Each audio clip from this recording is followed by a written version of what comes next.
When Dr. Paul did his first interview in 1999, it was over before he knew what happened. When he watched the clip, he was horrified by his rambling. Today, he knows that there's nothing more important than getting to the point fast. In his educational, How Not to Look Like a Dork When You're Put on the Spot, Dr. Paul is going to share 5 steps that you can use to master impromptu speaking. Please help me welcome Dr. Paul Newton. Thank you, Steph, fellow Toastmasters, and Lanny, soon to be Toastmaster with us. How to not look like a dork when you're put on the spot. Let me share my screen here.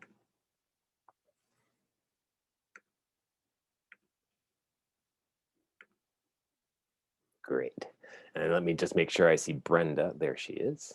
Perfect. And let me make sure I can switch slides. So this is an educational prepared by Toastmasters International, and it is about impromptu speaking, which is a definite superpower that you want to develop. It is something that you want to be undaunted by so that you can advance in every aspect of your life. This educational, the promise in this educational is that you can be prepared and confident, even if you do not know what you're going to be asked. And I'll tell you what we're going to cover. We'll talk about why impromptu speaking is an essential skill that you have to develop, and it will contribute to your success every day. I'll share 5 steps for speaking on the spot, and I'll show you 4 strategies that you can use for crafting your impromptu talk.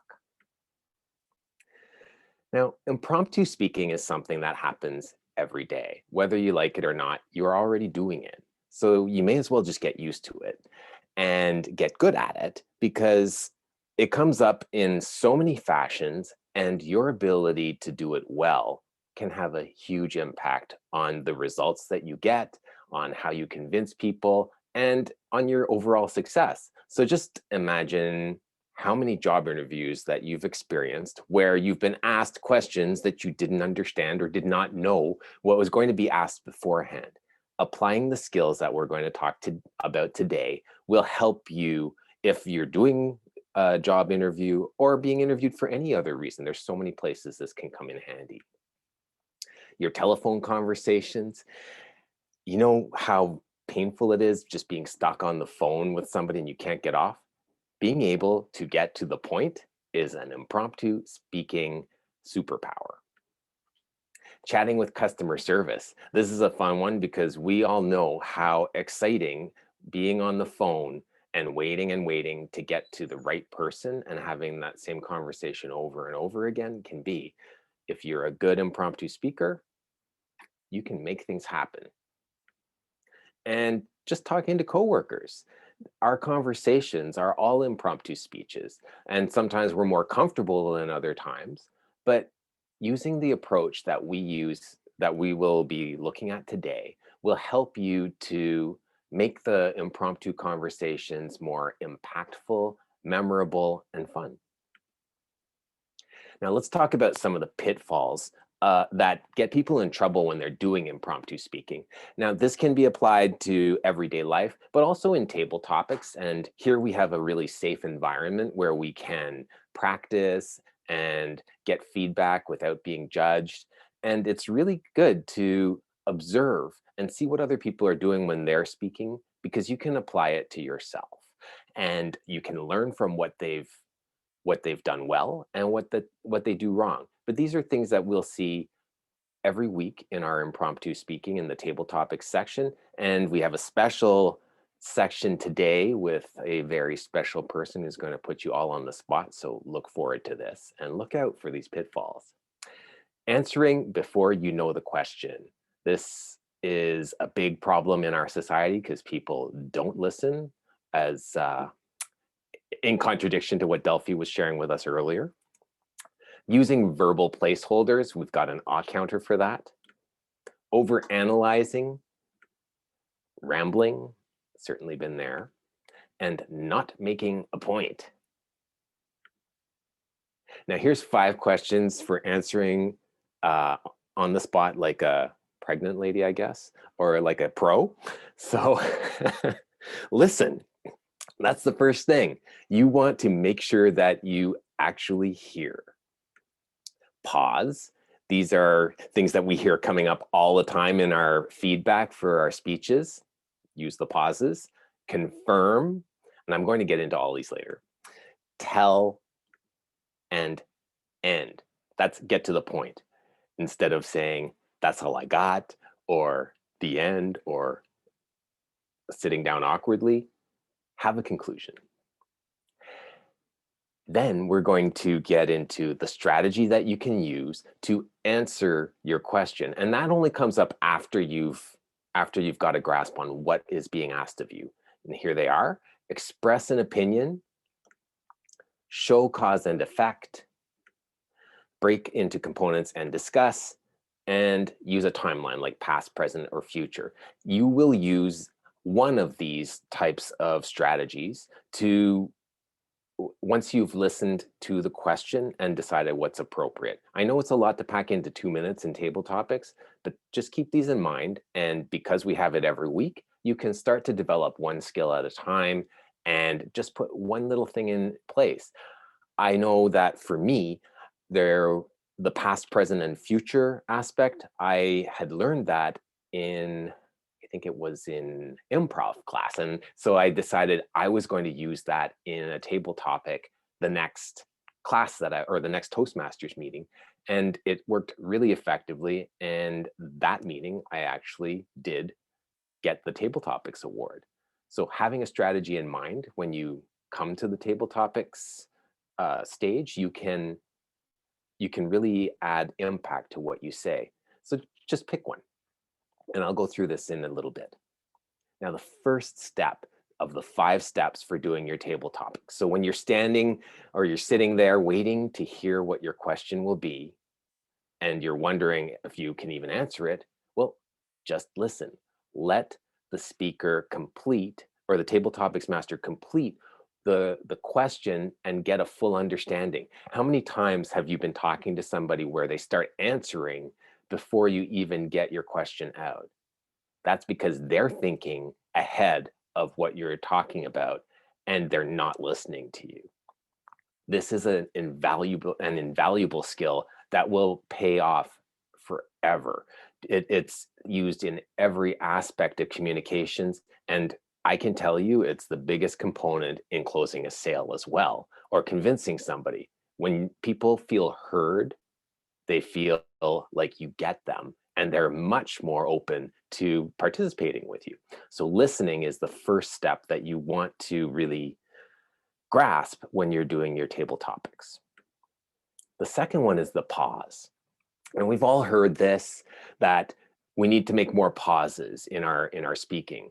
Most of us, when we get up and we're nervous, we just go off on a real we accelerated pace, and we get caught up in what we're saying, and we don't give people time to absorb.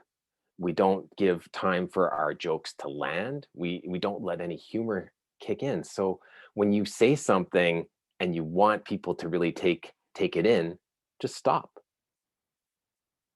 And it may feel painful, but pausing adds emphasis. And when you take the pause, after you've heard your question, this is the point where you can decide on the best strategy for approaching your table topic or what's being asked of you. So in table topics and Toastmasters, or if you're being interviewed, or if you're being asked a question at work on the spot. So decide, is this question asking for your opinion on something? If it is, decide if you have an opinion and how you're going to try to convince the other person of it. Maybe it's a question that asks for the cause and effect. Perhaps you need to discuss what implications a certain strategy will have, or there are consequences to a decision that's going to be made, and you want to discuss what types of impact that this decision can have.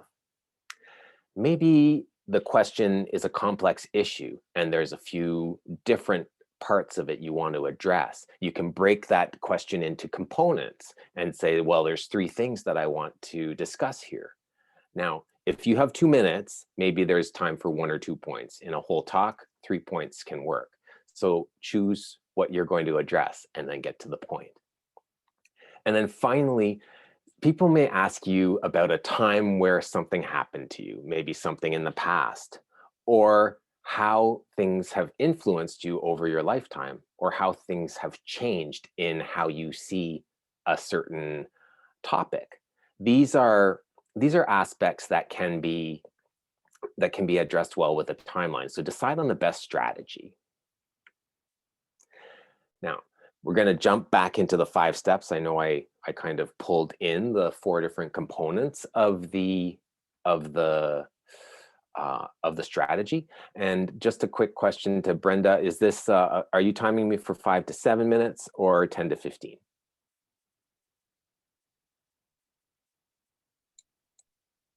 10 to 15. Okay, great. So I'm at 10. So then third, confirm. And what you can do with this is restate the question that's asked. And it just gives you a little bit of time to take it in, buys you some time, or it will help you clarify what strategy that you are going to use. Taking that time to confirm helps to create a connection between you and the person asking the question, because it shows that you listened and that you heard. And then fourth, tell. You're going to speak. So this is the point where you construct your impromptu speech. And you want to make sure that you start with the beginning. You're stating what you will talk about. And then the middle, where you tell them, you're either breaking down your topic into your points.